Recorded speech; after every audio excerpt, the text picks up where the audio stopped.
Dito sa Greenland mga bayan, maraming trabaho dito na pang construction. Gaya ng electrician, carpentero, plumber.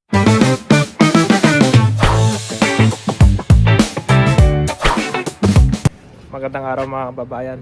Medyo masama yung panahon natin ngayon dito sa Greenland.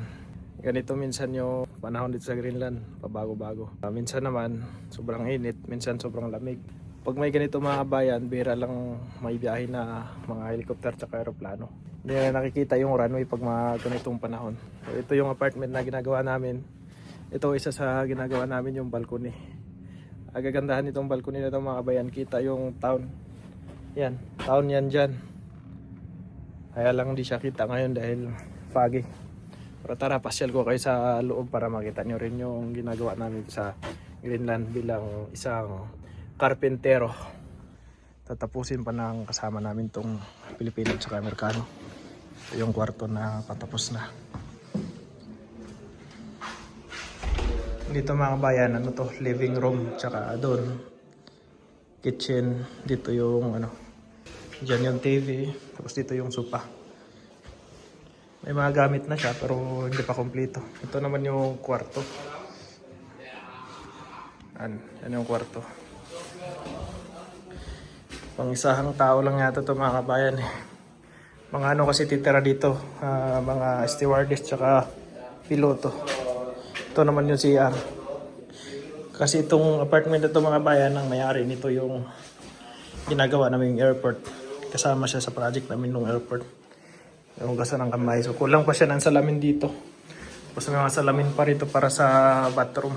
Para sa liguan. Hindi pa naikabit. Yan. Tapos na yan dyan. Ito yung mga cabinet nila rito mga bayan. Ito akong gumawa nito. Mga side na to. Tapos yung puti na yan. Itong sahig kami rin ang gumawa yan. Halos lahat dito kami ang gumagawa. Halos mga Pilipino ang gumagawa. Dito sa Greenland mga bayan, maraming trabaho dito na pang construction. Gaya ng electrician, carpentero, plumber, mga pang concrete, yan, mga glass installer, scaffolding. Yan yung mga trabaho na maaari nyong applyan dito sa Greenland. So, apat na apartment, 8 apartment. 4 na kwarto dun sa kabila. 4 rin dito. 2 sa taas, 2 sa baba. Yun, tapos na namin gawin yun. Tapos na namin ginawa. Ito, ang pinatapos namin. Ito, marami na ring apartment. Halos karamihan sa mga bahay dito mga kabayan ay paupahan. Yung mga tao dito wala silang mga sariling bahay. Dahil mas pinili nila mangupahan kaysa bumuo ng bahay dahil walang mga dito, mga materials. Yung mga materials dito galing pa sa ibang bansa. Kaya ng Denmark, USA, ini-export papunta, ini-import pa papunta rito, kaya mas mahal ang pamasahe tsaka yung material kaysa sa mangupahan. Kaya mas pinili nilang mangupahan na lang kaysa gumawa ng bahay. Ang may-ari ng mga apartment na yun mga kabayan ay yung gobyerno pa rin. Kaya sa gobyerno sila nagbabayad. Yan dyan halos apartment yan dyan lahat.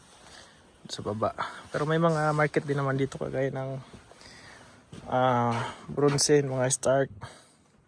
Yan yung mga meron dito. Yung duty namin ito mga bayan, simula alas 7 ng umaga hanggang alas 6 ng hapon. 10.5 siya araw-araw. Bali yung 2 oras at kalahati, puti na namin yun. So yun lang mga bayan. Okay, follow and subscribe po. Takos.